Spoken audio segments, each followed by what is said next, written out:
একজন ব্যক্তিও আজ তাদের অংশীজন বা তাদের নেপথ্যে থাকা যারা মূল ফাইটার, যারা এই আন্দোলনকে বাস্তবায়ন করেছে, তাদের বিরুদ্ধে প্রকাশ্যে কথা বলছেন। তার প্রধান কারণ হলো নাহিদ ইসলামরা আতঙ্কে আছেন যে তাদের ক্রেডিট হারিয়ে যাচ্ছে কিনা, কারণ তাদের ক্রেডিট হারিয়ে গেলে তাদের রাজনীতিটা শেষ হয়ে যাবে।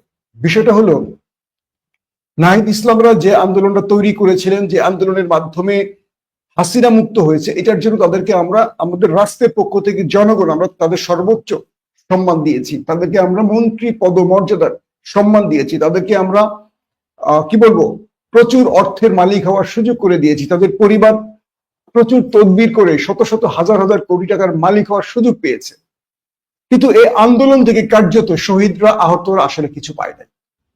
যারা ডিবি হেফাজতে গিয়ে যারা ঘোষণা দিয়েছিল যে সরকার আমাদের দাবি মেনে নিয়েছে এবং এখন থেকে আমাদের দাবি আন্দোলন প্রত্যাহার করা হয়েছে, ইউনিভার্সিটিগুলো খুলে দেয়া হবে, এরপরে আন্দোলনটাকে কন্ট্রোল করেছিল ছাত্র শিবির এবং ছাত্রদল, ব্যাকগ্রাউন্ডে বিএনপি এবং জামাত।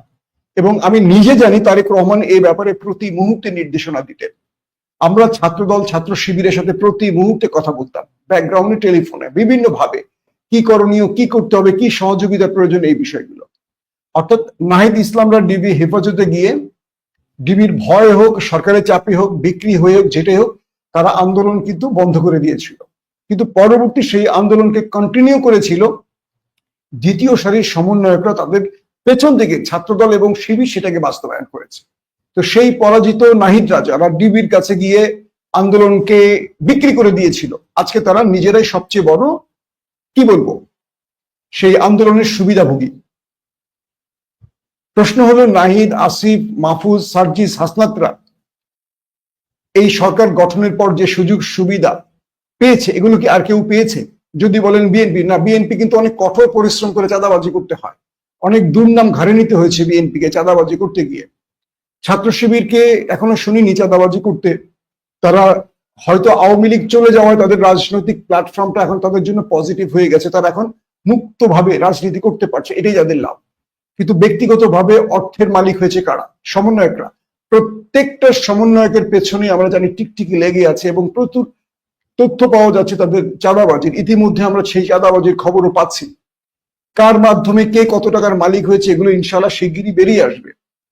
তো যারা বৈষম্য বিরোধী আন্দোলন তৈরি করেছিলেন একটি সুন্দর বাংলাদেশ, তারা কিন্তু আসলে কোঠা সংস্কারের দাবি তুলেছিলেন, কিন্তু সেই আন্দোলনটাকে গ্রিপ করেছিল, আন্দোলনটাকে তাদের কাছ থেকে কেড়ে নিয়েছিল বিএনপি, জামাত, ছাত্রদল, শিবির।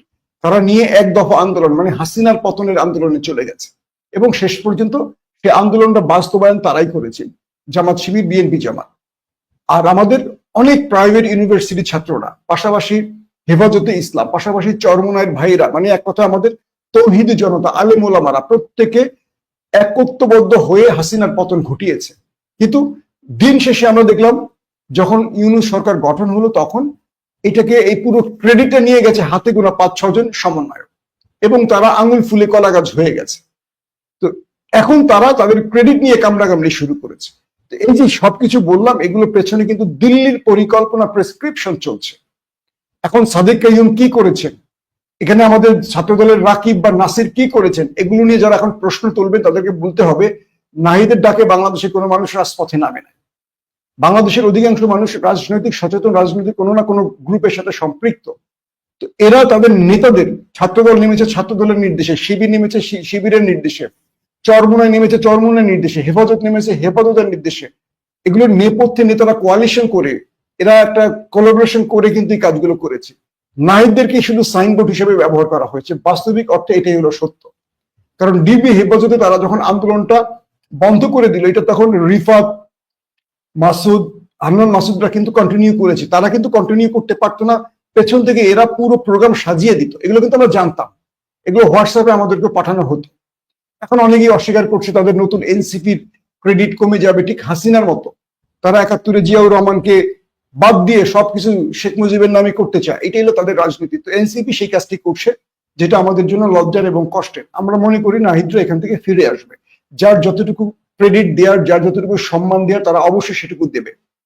বিষয়টা কি এখন হাসিনা আসলে কি করছে?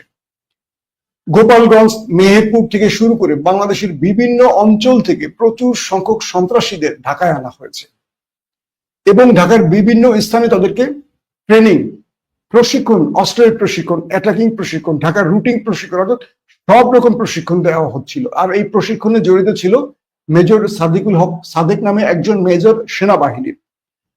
এটি গণমাধ্যমে এসছে, কিন্তু হিডেনলি যে তথ্য আমরা পাচ্ছি, যে ইন্টেলিজেন্স বা আমাদের গোয়েন্দারা আমাদের যে তথ্যগুলো দিচ্ছেন, এটার সঙ্গে সেনাবাহিনীর আরো ঊর্ধ্বতন বেশ কয়েকজন কর্মকর্তা জড়িত ছিলেন, যারা পুরো বিষয়টি কন্ট্রোল করছিলেন, যারা ঢাকার শাহবাগকে, যমুনাকে, গণভবন, বঙ্গভবন, ফার্ম গেট, এই অঞ্চলগুলোকে অজস্র নেতাকর্মীদের প্রবেশের মাধ্যমে পুলিশের সাথে একটা সশস্ত্র সংগঠনে, সশস্ত্র সংগ্রামে বা লড়াইয়ে জড়িয়ে তারা একটা ভায়োলেন্স তৈরি করতে চেয়েছিল রাষ্ট্রের বিরুদ্ধে।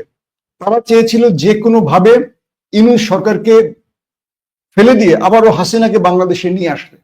এবং প্রতিটা জেলাতে, আওয়ামী লীগের প্রতিটি জেলাতে, ইউনিটে এই মেসেজ পৌঁছে দেওয়া হয়েছে যে ঢাকাতে এই তারিখ থেকে এই তারিখের মধ্যে একটা বড় আন্দোলন শুরু হবে। আন্দোলনটা শুরু হওয়ার পরে প্রত্যেকে যেন ঢাকামুখী হয়ে যায় এবং পুরো ঢাকাকে অচল করে দেয়। এবং এর জন্য পুলিশের অনেক আওয়ামী দোসর পুলিশ, যারা আওয়ামী সমর্থিত, আওয়ামী লীগের নিয়োগপ্রাপ্ত বা এখনো আওয়ামী লীগ যারা করছেন বা যারা এখনো শেখ হাসিনা ফিরে আসেন এই প্রত্যাশায় আছে, পুলিশ, র্যাব, সেনাবাহিনী, বিজিবি, এই টিমগুলোর মধ্যে অনেক পুলিশের কাছে বার্তা চলে গেছে।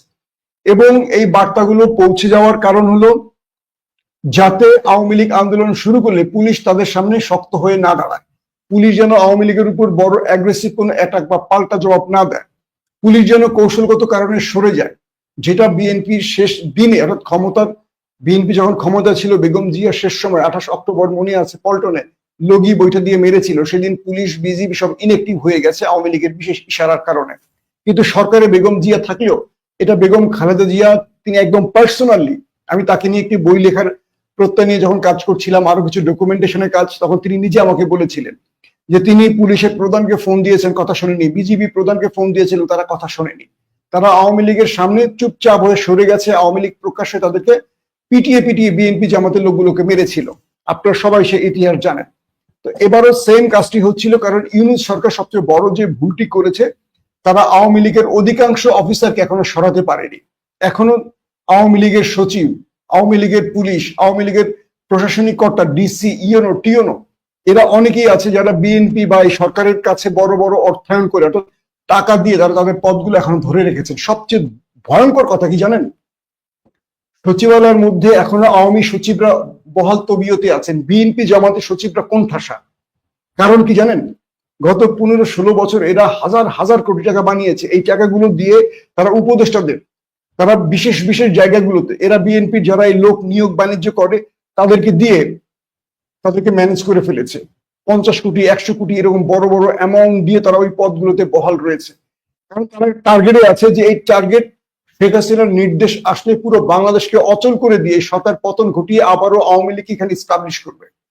তো পুলিশের মধ্যে বলি, সরকারি প্রশাসনে যারা ছিলেন বিগত 16-17 বছর, এরা তো প্রচুর টাকার মালিক হয়েছেন। এই টাকাগুলো এখন আমাদের এই বর্তমান সরকারের উপদেষ্টারা নিচ্ছে, বিএনপির অনেকেই নিচ্ছেন, সবাই না, অনেকেই নিচ্ছেন, নিয়ে তাদেরকে সেই পদগুলোতে বহাল রাখছেন।